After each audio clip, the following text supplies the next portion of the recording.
Here's a floor fan. I never turn it off.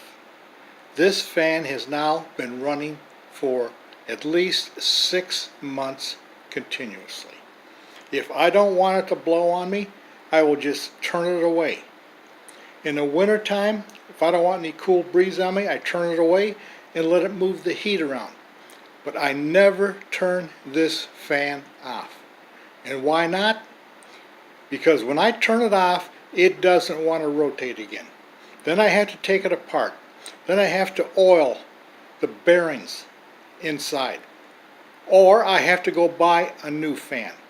No, I just let it run continuously 24 hours a day, 7 days a week, all year long. This is how to get a fan to last probably 5 times longer than if you turn it on and off constantly.